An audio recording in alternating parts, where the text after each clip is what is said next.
Graças e paz, meu irmão, gratidão damos a Deus por esse dia 27 de junho de 2026.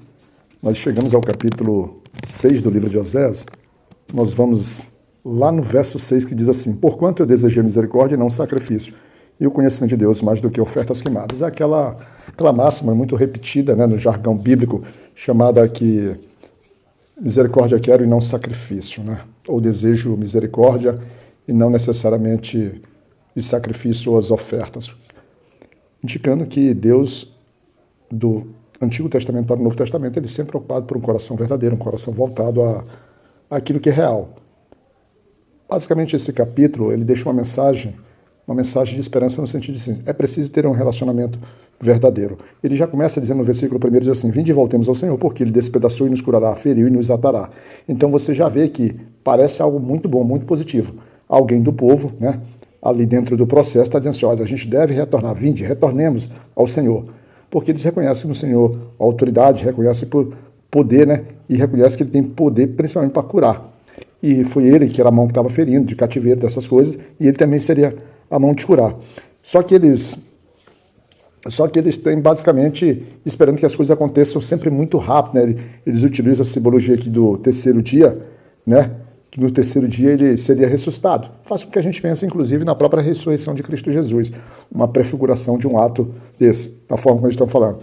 E aí tem o máximo quando ele fala assim, ó, e esse convite, veja só, você vê que parece que está aí tudo indo para o caminho certo, porque ele diz assim: então conheceremos e prosseguimos em conhecer o Senhor. A sua saída está preparada como amanhã e ele virá com uma chuva, como uma cicerote. Ou seja, parece que eles estão querendo realmente voltar para o Senhor, largar suas idolatrias, largar suas imoralidades, suas desobediências, e agora? Só que o Senhor os repreende, porque logo no versículo 4, ele usa uma expressão assim: porque a vossa benignidade é como uma nuvem da manhã. Diz assim: é muito passageiro, é muito rápido, é muito superficial, não há entrega, não há relação, não há intimidade, não há verdade nos atos praticados por eles. Eles reconheciam o poder do Senhor, mas porque eles queriam cura, eles queriam, vamos dizer assim, parar aquele sofrimento, parar aquela dor, parar de serem cativeiros, parar de serem cativos. Eles queriam, na verdade, o lado bom daquilo que a gente vai buscar no Senhor. Como hoje as nossas igrejas estão cheias disso, né? Bênção, prosperidade, mas sem pagar o preço, ou seja, sem entregar totalmente. Quando a gente fala pagar o preço, é se entregar, é se doar, é viver plenamente para o Senhor.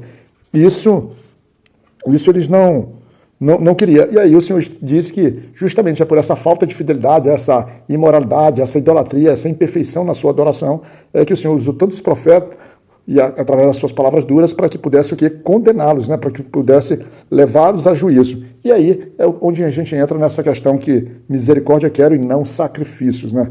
Relacionamento, intimidade, ele quer doação, ele quer dar ação, na verdade, ele quer que cada um viva plenamente para que o próprio Senhor possa, vamos dizer assim, conduzi-lo, possa ser Senhor da sua vida. Mas aí o Senhor também estabelece, mostra para eles que a imperfeição ela é muito grande, porque ele relaciona, ele, vamos dizer assim, ele faz uma referência à quebra do pacto já desde lá de Gênesis, como a gente vem, o homem quebrando o pacto, e ele vai um pouquinho mais além, que ele vai que a corrupção, ele se alastra por todos os lugares, que ele usa a própria Gileade como centro de prática de iniquidade, mas o que mais choca é quando ele fala no versículo 9, como as tropas de salteadores esperam por um homem, assim a companhia dos sacerdotes que matam no caminho no mesmo consenso, pois eles cometem lascívia. Não há dúvida, ou não há, vamos dizer assim, incompreensão, ou não há um sentimento de pesar, quando você vê que até mesmo aqueles líderes espirituais estão corrompidos. E aí, Deus diz que viu uma coisa tão horrível na casa de Israel, que ele viu o quê? A prostituição de Efraim, e vê que Israel, ou seja, estava contaminado. Só que essa mesma ação, esse mesmo, vamos dizer assim, juízo sobre Israel, ele acaba também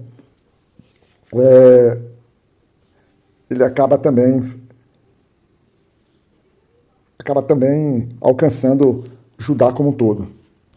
E aí a gente também acaba percebendo que, por exemplo, lá no versículo 11, quando ele diz assim, também para te ajudar foi determinada uma colheita, quando eu revestir o cativeiro do meu povo.